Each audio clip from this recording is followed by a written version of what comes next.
idam shariram parinamapeshalam patatyavashyam shlatha sandhijarjaram kimaushadhaihi klishyasi moodha durmate niramayam krishna rasayanam piba.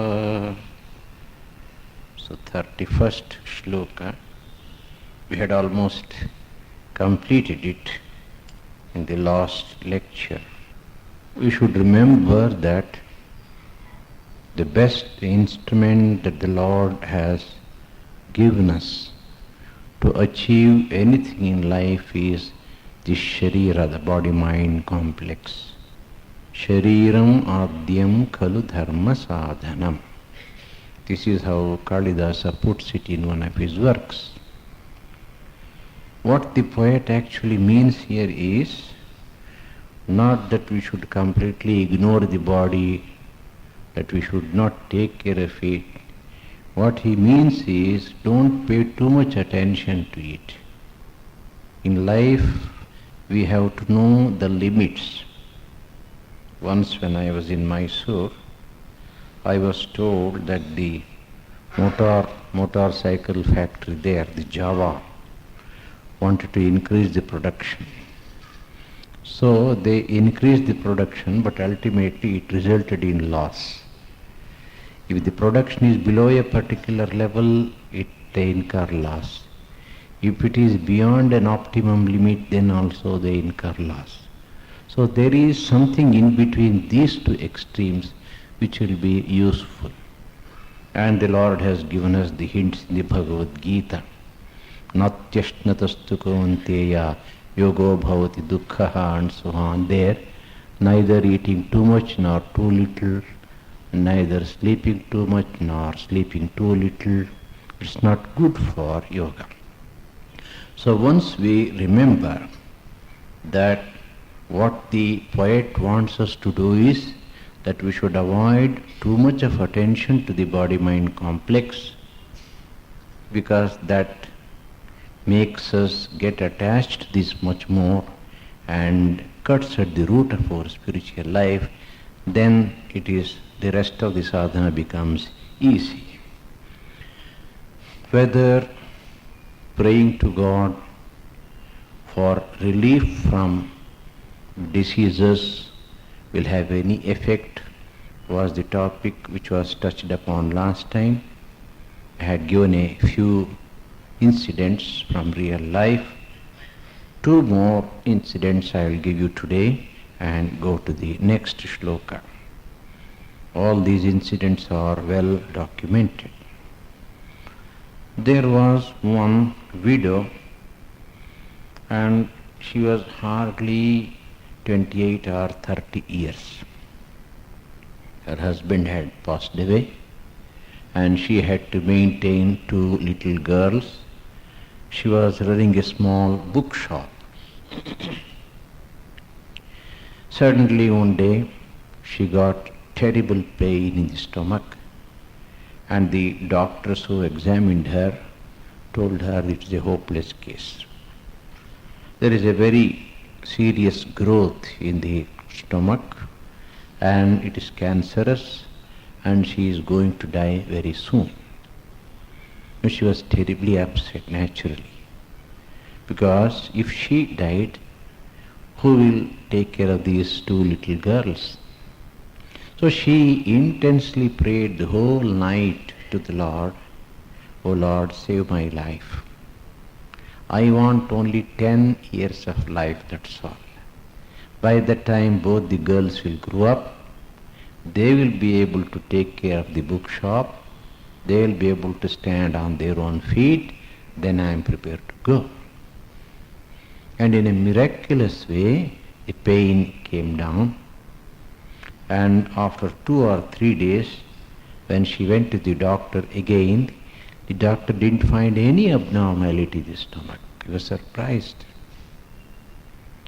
Then, of course, she used to get it checked up once in a month or so, and the result was the same.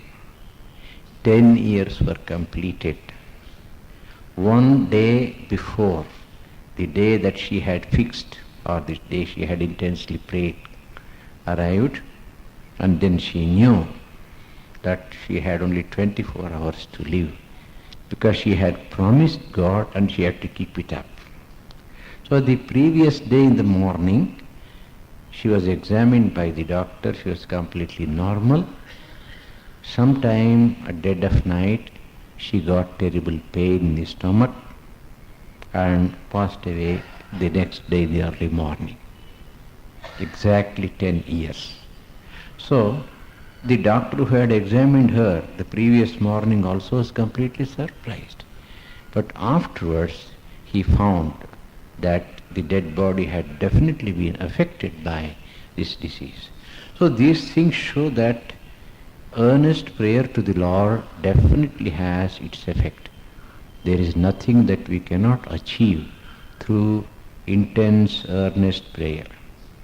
One more incident. One young man was in the hospital. He had to undergo an operation, stomach operation. Gastrectomy. It was during the olden days, there was no other way. And he used to have continuously fever and cough for nearly 1 week. So the surgeon refused to operate. No, once let it stop completely, then only we shall do it. So after about a week, he became completely normal. The operation was done. It was a very difficult operation. It had reached a critical stage also. Somehow the patient recovered. But the surgeon had given one warning. You have to be extremely careful that cough should not come again. Protect yourself very well. Until the stitches are removed, a cough, serious cough, can be dangerous. Then on the second or third day, sometime in the evening around 4 o'clock, the patient suddenly got terrible, almost spasmodic type of cough. He couldn't control it. Then it was having its effect on the operated stomach. Then immediately he remembered his Guru and his Ishtadevata, Guru Maharaj Ramakrishna. He was a devotee of our organization. And then started intensely praying. Within 2 minutes he became completely normal. It's astonishing how intense prayer works. We have such examples in our Puranas. We may think that they are all mythological stories manufactured by these rishis to increase our faith in God. No. Even today, prayer works and works and works. There are hundreds of cases where intense prayer has worked. As I have pointed out many times in my earlier talks, there is a beautiful magazine, Guideposts, published from the United States, and also Angels. In these magazines, they give any number of instances where prayer has come to their rescue in life. So, when he says, Krishna Rasayanam Piba, Niramayam Krishna Rasayanam Piba, there is no exaggeration in this.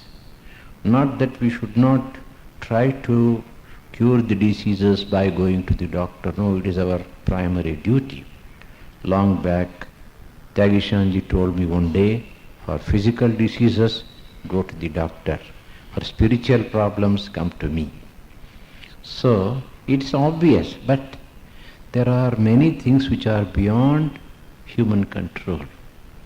All the doctors, all the medicines, all the hospitals, all the surgeons put together can never do anything when the Lord wills it otherwise. In such cases, prayer can definitely work. Now we go to the 32nd shloka. Dara vara kara varasuta te tanujo virinchaha Stota vedastava suraguno bhrutya varga prasadaha Muktirmaya jagadavikalam tavaki devaki te Mata mitram valaripusutas tvayatonyanna jani. He Krishna, te daraha varakara varasuta Tanujaha virinchaha. Stota Vedaha Bhrityavargaha Suraganaha Prasadaha Muktihi Maya Avikalam Jagat Tavaki Mata Devaki Mitram Valaripusutaha Tvayi Ataha Anyat Na Jani. What do I know about you? But I know this much. It's a very interesting shloka because all the things that he has mentioned in this shloka are common factors, points known to us through the mythological works. So on the first appearance, it appears that there is nothing very special in this. But when we try to go a little deeper, we find that each one of these ideas has the other side which brings out the greatness of the Lord. So what he is telling about the Lord, is it Alpa or is it Vishesha? This is the point. Now let us take up these phrases one by one. Te daraha varakara varasuta. Now your wife is the daughter of the ocean, Lakshmi. Varakara, that which produces water, that is the ocean. You know that we get rains because of the oceans. So Lakshmi is the daughter of the ocean because she was born at the time of Kshira Samudra Mathana. And the story is that Indra was defeated because of a curse by Durvasa Muni. Then Indra wanted to know how he could regain his kingdom, how he could vanquish the Rakshasas. So as usual, the gods go to Brahma and then they go to Shiva and then they go to Vishnu. Vishnu tells the gods, there is only one solution to your problem. You have to become immortal, Amrita, by drinking Amrita or nectar. But how to get this Amrita or nectar? By churning the ocean, Kshira Samudra. This is a tremendous task. You cannot do it by yourself. So you have to take the help and the cooperation of the Rakshasas who are physically stronger, more powerful than you. Very tactfully it has to be done. Once the Amrita comes up, then I will take care. This is how the Lord Vishnu assures them. And then the Indra and other Devatas, they go to Bali Chakravarti and then with his help, with the help of the Rakshasas, they start churning the ocean. And in the beginning, a number of attractive things come up like Kamadhenu, Kalpavruksha, Chandra and so on, and Airavata. So they were all claimed and taken by the different leaders who were involved in this process. Just before Amrita was produced, there was Halahala, the most terrible poison, and both the gods and the demons were affected by that. Both of them prayed to Lord Shiva. Shiva means Mangala Swarupa. Only you can save us. Then Shiva is supposed to have taken it and drank it, and then he became Nilakanta, and the world was saved, the demons and the gods were saved. Then Lakshmi came, and all the gods were interested in Lakshmi, but Lakshmi saw there was only one person who was not interested in her, that was Vishnu. Vishnu Purana and Bhagavatam put it way in a very interesting manner. So if Vairagya Murti was not interested, then Lakshmi went and put her garland over him and married him. That is the story. So Lakshmi, who was the daughter of the ocean, Samudra, she is your wife. Of course, this Samudra Mathana story has a lesson for all of us. Whenever we have to achieve anything great in life, we have to work in cooperation with others. That we have to remember. There are many things in the world which we cannot do by ourselves. So we have to enlist the cooperation of other people, including those who may not be very well disposed towards us.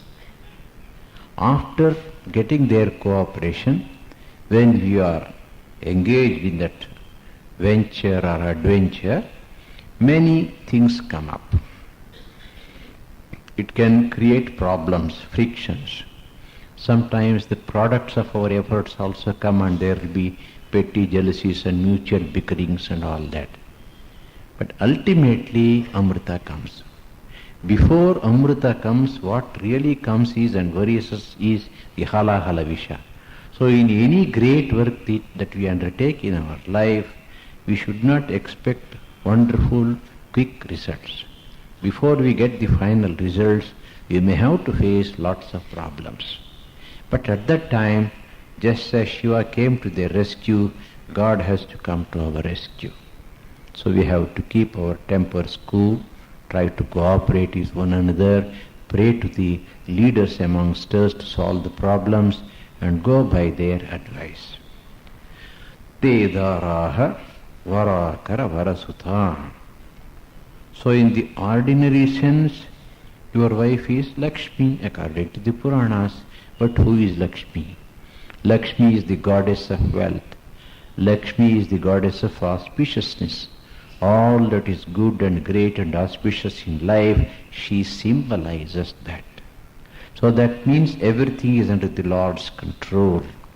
Lakshmi, his wife, means Lakshmi belongs to him, and Lakshmi symbolically means not only wealth and progress, but all the good things of life. So the Lord is the master, absolute master of all that is good and great in life. That is the second part of the interpretation. Tanujaha virinchaha. Your son is Brahma, the four-faced Brahma. Yes, the Purana says, suddenly from the Nabhi, a Kamala Pushpa came up, lotus flower, and it bloomed, and there appeared the four-faced Brahma. Originally he had only one face. He opened his eyes and saw there is absolute emptiness and darkness everywhere. So he wanted to see what was around him. So he turned towards the east, to the west, to the north and the south. In that process, four faces came up. So probably Lord Vishnu didn't want him to give the trouble of turning his neck in all the directions. So that is the story. He got four faces. So this Chaturmukha Brahma is Prajapati, the creator of the universe. And that creator, the Lord of the universe, the Father of the universe, who is Prajapati, Pitamaha, he himself is your son. So Puranic way of describing it is, Brahma is your son. But the interpretation part of it says, Brahma is not an ordinary person. He is the supreme creator, the Lord of creation, and from him everything has originated. You know, the beauty of Hindu religion and culture is, whatever we have in life, especially the good things of life, they have all ultimately come from the Lord himself. So Brahma is the first Adiguru, the first teacher of music, first teacher of dancing, first teacher through whom the Vedas came, first teacher through whom all the arts and sciences of this world have come to humankind. So, such a great person who himself can be worshipped as Supreme God is your son. So, how much more is your own greatness? Stota Vedaha. Who is it that is praising you and your greatness? It is Veda. Veda has come from the root word Vidjnani. So Veda simply means jnana, body of knowledge, organized spiritual wisdom. And Veda is not only the mantras contained in the book. Veda actually means jnana. All the knowledge that is in the world, anywhere and everywhere, is contained in the Veda as jnana. It is the seed of all kinds and types of knowledge. And this Veda is, whatever the Veda is telling, is ultimately the puja of the Lord. Pushpadanta in his Shiva Mahimna Stotra has used a beautiful expression, Vangmayi Puja. He says, O Lord Shiva, you are so great, it is impossible for me to praise you. It is like the blabbering of a little child or a baby. How can I praise you? But please don't be disappointed. This is my Vangmayi Puja. I am trying to worship you through this little poem. So what the Veda is actually doing ultimately is Vangmayi Puja.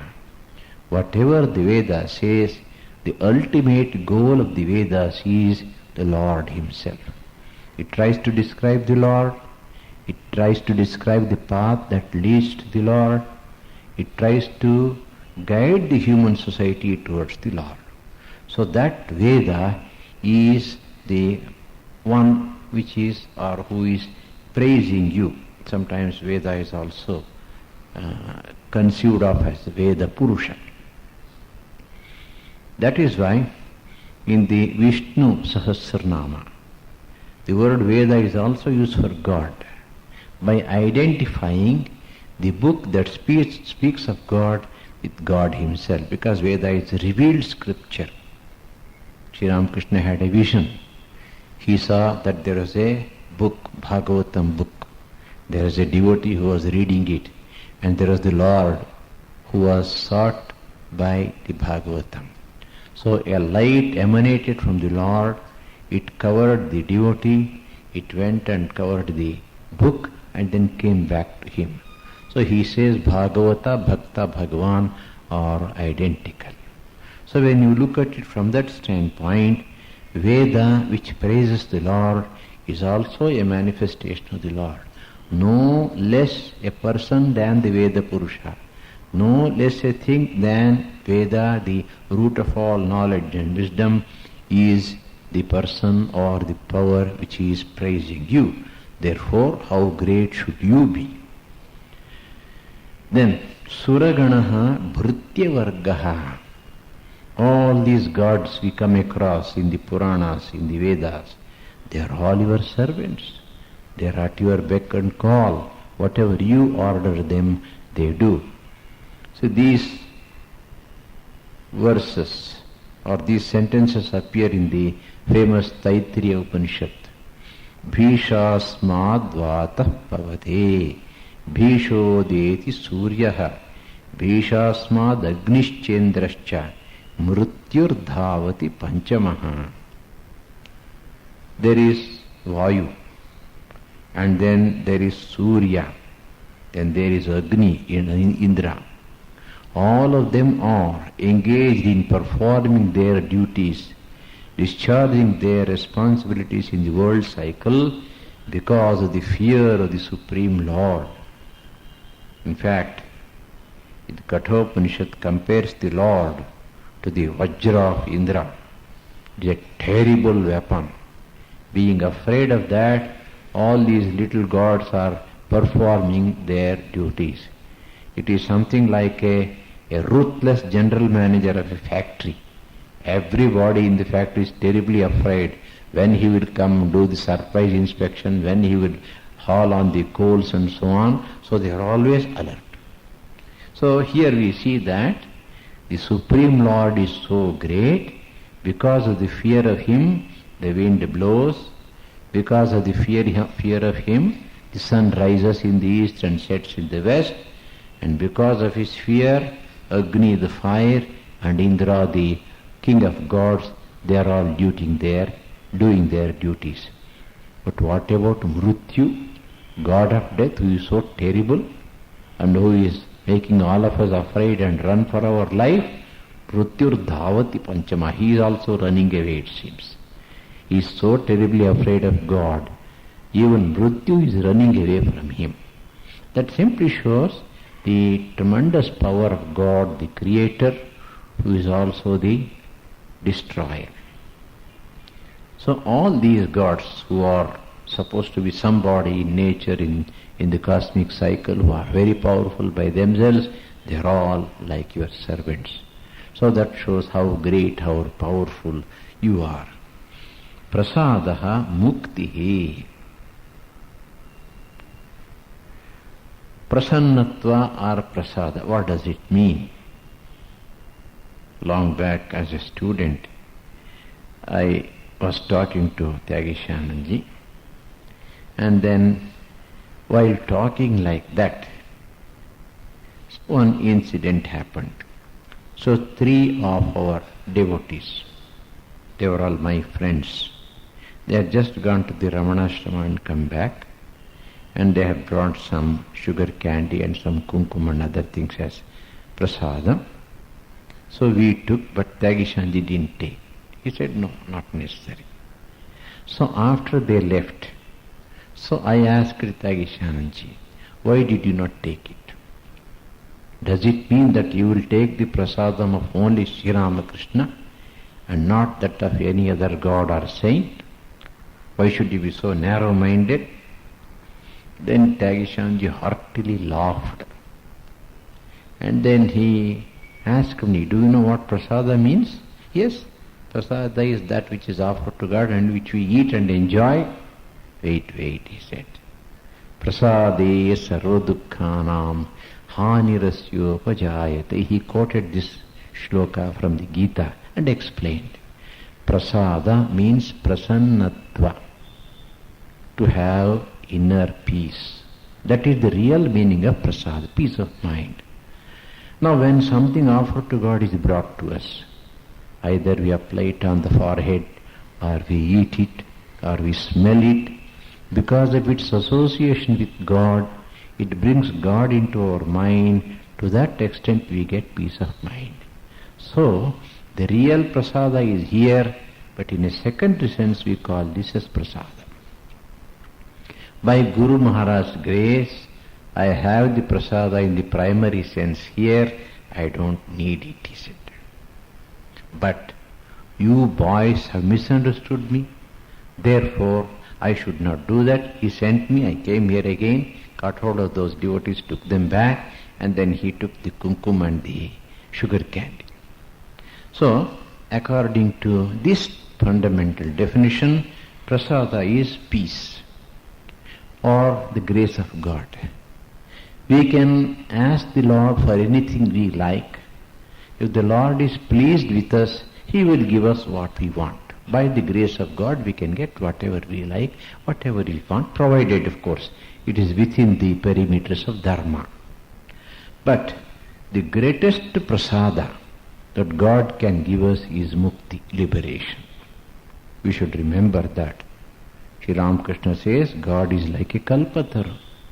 Whatever you ask for, He will give you. But beware what you ask from Him. He also tells a very interesting story. A traveler was very tired. He came and sat under a tree. He didn't know that it was kalpavruksha. Then he was feeling how tired I am, how hungry I am. I must have some food. Immediately 64 kinds of food appeared before him, and some people to serve the food. He was surprised. Then he took the food. Then he wanted a cot to sleep.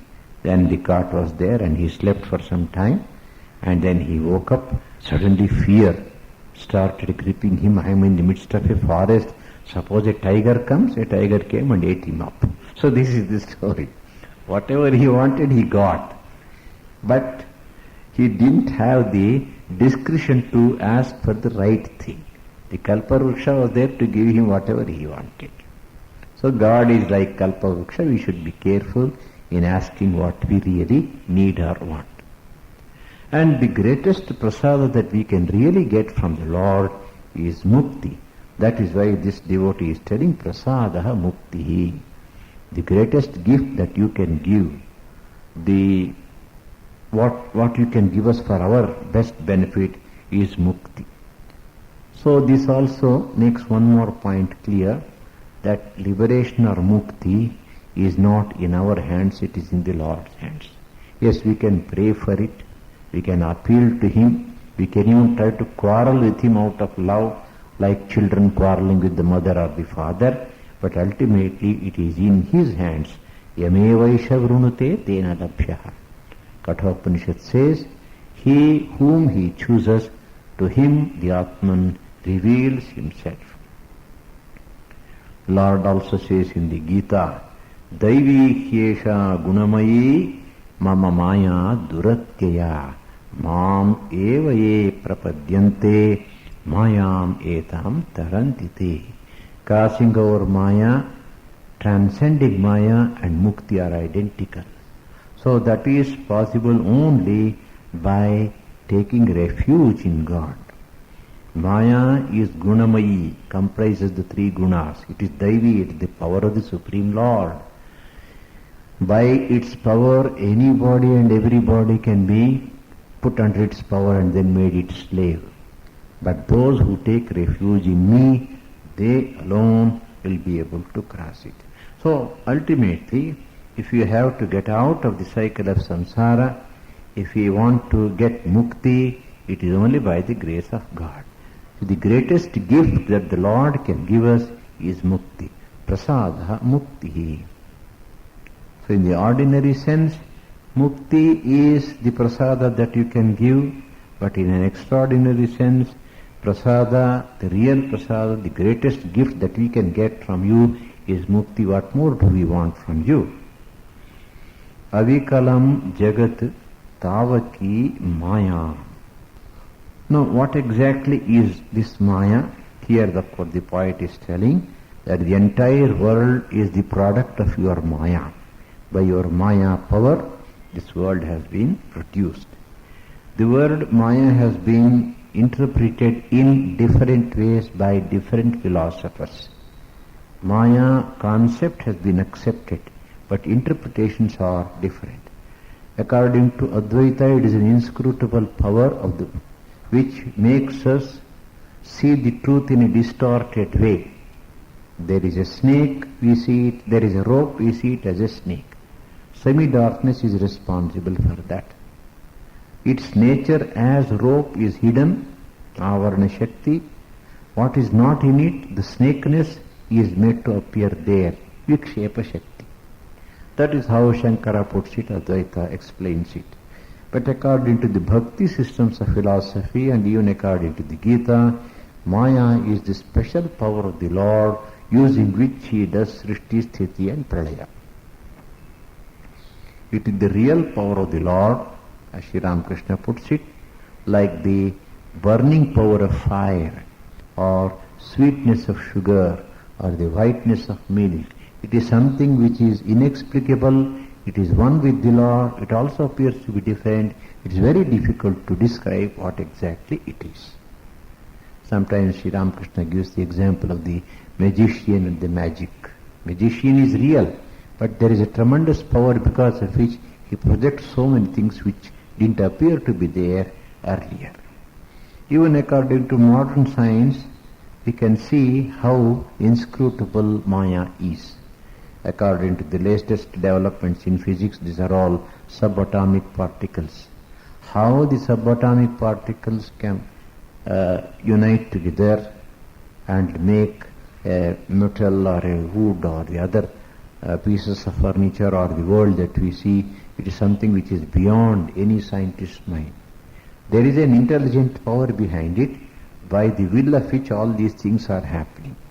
So though the basic substance is one and the same, the variety has come by the will of the Lord. That's all we can say. But how it is happening we cannot say. So Maya is the inscrutable power of the Lord, and because of that Maya this world has appeared, and this world is an expression of your Maya power. This world is so big, so great and so wonderful. It is beyond our little two-penny intellect to understand it, and that itself shows how great your power is. Then, Te Mata Devaki. Now who is this Devaki? Devaki and Vasudeva were the parents of Lord Krishna. But the Bhagavatam says, Vishnu Purana says, that Aditi and Kashyapa were reborn as Devaki and Vasudeva.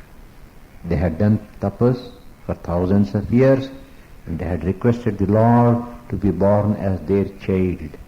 As a result of that, almost in every incarnation, the parents of the Lord are Aditi and Kashyapa. So your Mata is Devaki, but Devaki is not an ordinary person. She is Aditi, the Deva Mata, the mother of the gods according to the Vedas. There is an interesting sentence in the Chandogya Upanishad which proves that Krishna was a very ancient personality. Krishna was the disciple of Ghora Angirasa. Krishna, Devaki Putra, the disciple of Ghora Angirasa. Ghora Angirasa taught him this particular science. Krishna learned it. Krishna was the disciple. This is how the Chandogya Upanishad puts it. Now we know that Krishna's guru was Sandipani from the Bhagavatam and the Vishnu Purana and Harivamsha. So how can you equate Sandipani with Ghora Angirasa? This is the question. Well, it is possible. Sandipani was his real name, Christian name. He belonged to the Angirasa Gotra.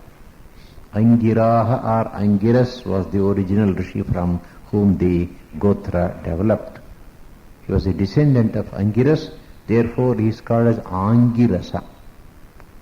Then he was Ghora because he was a very strict disciplinarian. The disciples very often used to be afraid of him because in the Gurukula he was a terrible taskmaster. So if he interpreted in this way, that Sandipani belonged to the Angirasa Gotra and he got a subtitle or a nickname as it were, Ghora, because he was a strict disciplinarian, then Ghora Angirasa and Sandipani are identical.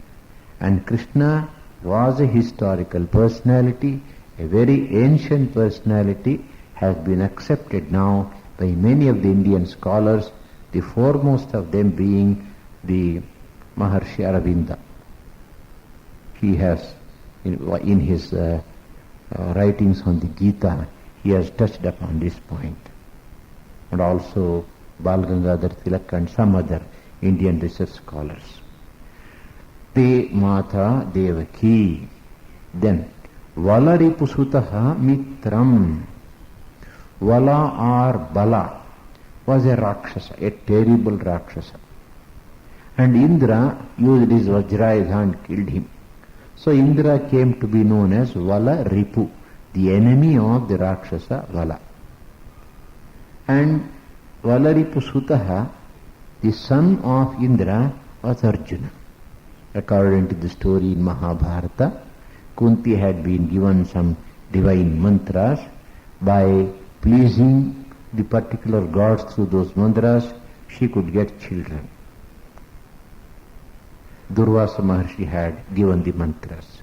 So when she pleased Lord Indra, by the grace of Indra, Arjuna was born. So Arjuna is technically called the son of Indra or Indraputra. So Valaripusutaha, Arjuna, who was the son of Indra, is your Mitra, your great friend. Arjuna and Krishna were great friends, and Arjuna, during the course of his prayer in the 11th chapter addressed to Lord Krishna, when he was showing the Vishwarupa, he prays with great trepidation and humility, thinking that you are my friend. Many times I have ill-treated you, please forgive me. So Arjuna realized how great Krishna was. But before seeing the Vishwarupa, Arjuna just thought Krishna was of course a great person. More than that, Krishna was his dear friend. So Arjuna, the son of Indra, no less a person than the Devaraja Indra, is your friend. So if Arjuna himself is a great person, then if Arjuna is your friend, always look to you for inspiration and guidance, how much more is your greatness. So that is the second part of it which is understood. Tvayi ataha anyat na jane. So, except this, I do not know anything else.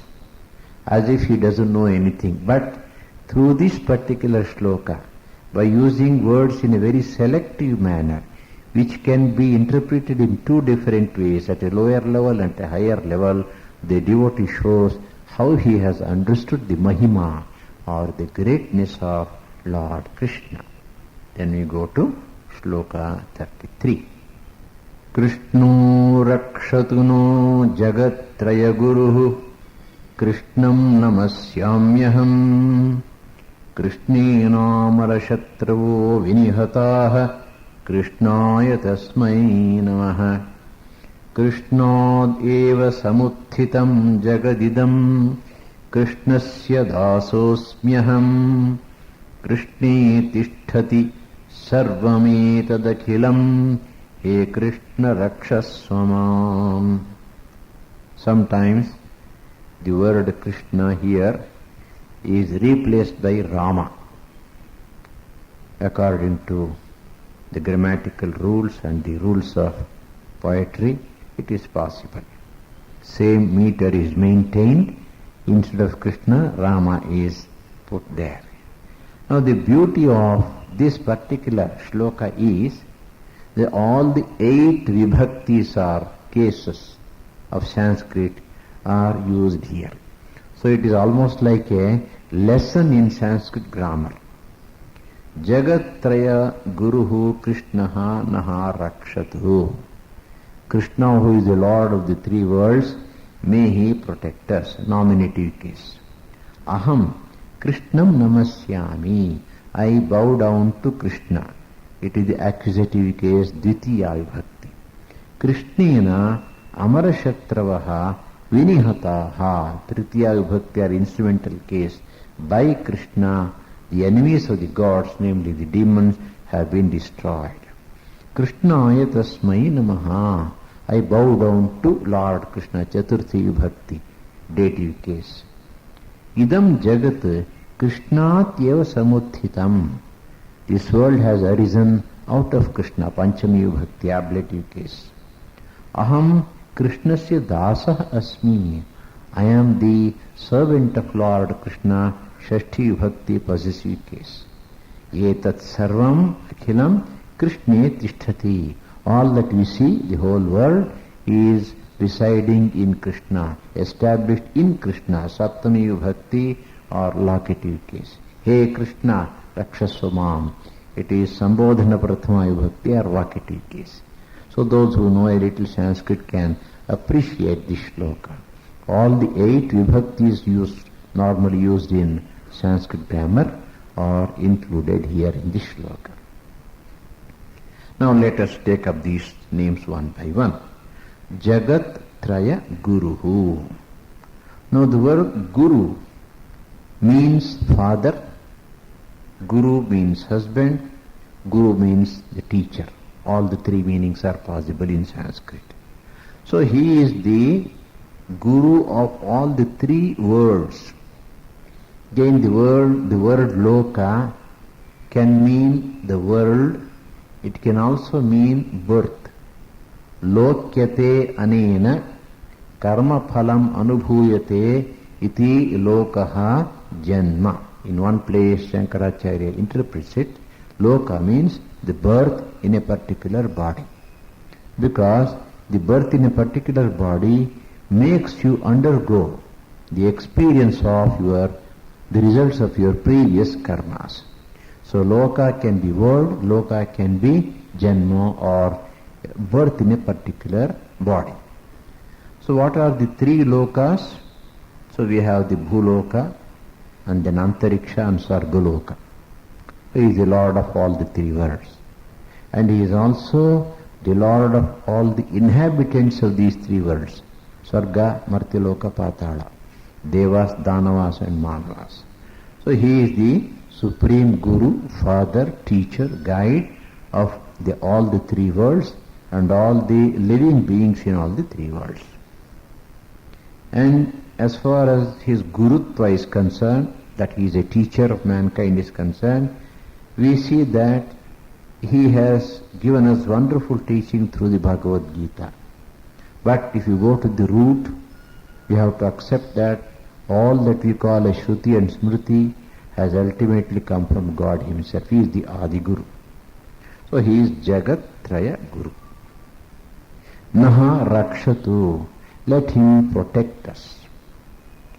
How does the Lord protect us, or how do we expect or want the Lord to protect us? There are two ways of doing it. Difficulties come, we go to the Lord.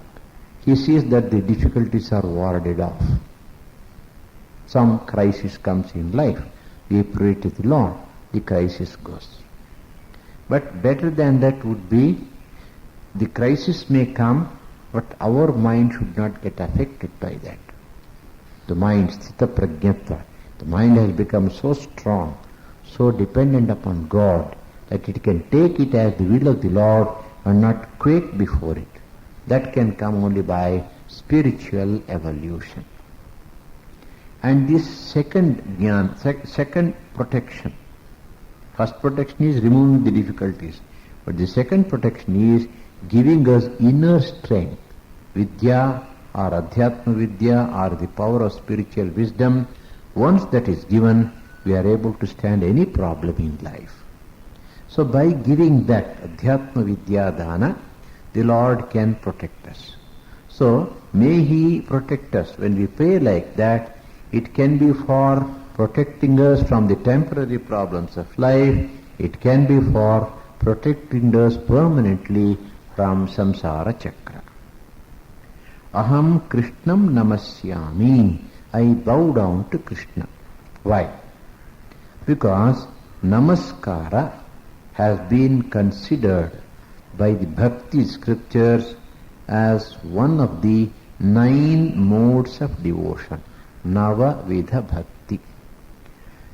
Shravanam, Kirtanam, Vishnoho Smaranam, Padasevanam, Archanam, Vandanam, Dasyam, Sakhyam, Atma Nivedanam. This comes in the 7th skandha of the Bhagavata, which contains the story of Prahlada. Actually, these are the words of Prahlada. So Prahlada used to be a student first. And once the teachers left, he would become the teacher. He will occupy the teacher's position, seat, and then teach the other children, his classmates. So he used to tell them that Lord Vishnu, Hari, Sri Hari, is the real Lord, the greatest, and so on and so forth, that we should live a good life, a pure life, and so on. He was born in the Asura family, but he was more divine than all the divinities put together. Such a wonderful child. So while teaching Krishna Bhakti to his classmates, to the other children in the class or the Gurukula, this particular shloka has been mentioned there. He is teaching them Shravanam, listening to the names and the glories and the stories of the Lord. Kirtanam, singing them. Vishnu, Smaranam, remembering Lord Vishnu. Padasevanam, worshipping his feet. Archanam, regular ritualistic worship. Vandana, doing namaskara. Of course, there is a way of doing namaskara, When you go to the temple, we are expected to do pradakshina. 3 times or 5 times or 7 times. 7 is the maximum. And after finishing the pradakshina, we should come out beyond the, what is called the flag post, Dhajastambha, and then do Sashtanga Pranam in such a way that our feet do not point towards any of the Parivara Devatas. This is the tradition. Nowadays, nobody is following these traditions, but according to the Agamas, this is the way we have to do pranama. We should not do pranama inside. We go around, of course, and then come outside the Dhajastambha and then do Sashtanga Pranama in such a way that our feet do not point towards the Parivara Devatas. And one more point I would like to tell the lady devotees, Sashtanga Pranama is permitted only for men not for women. So Vandana, bowing down to the Lord, Namaskara, is another mode of Navavidha Bhakti discipline. Then Dasya Bhava, Sakya Bhava, treating oneself as the friend of the Lord, Atma Nivedana, total surrender to the Lord. So, when the poet is telling us Aham Krishnam Namasyami, he is simply stating the obvious. Namaskara is one of the 9 modes of showing our devotion to the Lord. Do it. Krishnena Amara Shatravaha Vinihataha. By Krishna, the enemies of gods are destroyed. Now the question comes, why the Lord is so particular about describing destroying these Rakshasas, demons, Asuras?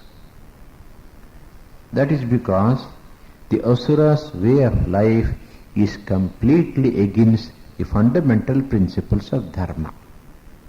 If Dharma is to be protected, the dharmic people have to be protected. Dharma is a concept. When it gets manifested in the life of a dharmic person, then only we can understand it and appreciate it.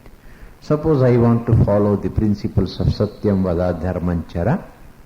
I am not able to understand it, but I see a particular person who is very particular in his life to tell the truth, whatever may be the consequences, prepared to face all the consequences, and always keeping within the 4 walls of Dharma. And by seeing the wonderful life of such people, we get inspiration for our own life. So Dharma is a concept, it becomes concrete in the lives of these great people. Now these great people, who are called as Devatas or Suras, they are actually harassed by the opposite party, Asuras. They don't want these restrictions, they want to be free. There is an interesting incident when our revered Ranganathanji Maharaj was in the Harvard University. He had delivered a lecture. After that, the boys and girls had surrounded him. They were shooting any number of questions. So one young man said, Swami, you want freedom, you want absolute freedom. The Swamiji said, yes, you can have absolute freedom. Then why don't you go and urinate in the streets of New York openly? What, Swami, what are you telling? Haribol said, you want freedom, isn't it? Go and do it.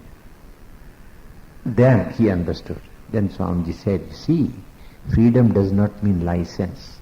Freedom has its limitations. So, these things what we are teaching through Vedanta, they teach you self-control so that you can live in peace, others also can live in peace in society. Absolute freedom is only at the spiritual level. But at the social level, the freedom of every one of us is limited by the freedoms of other people. Then another fellow, very interesting, when Maharaj comes, he tells all these stories, still remembers all those things.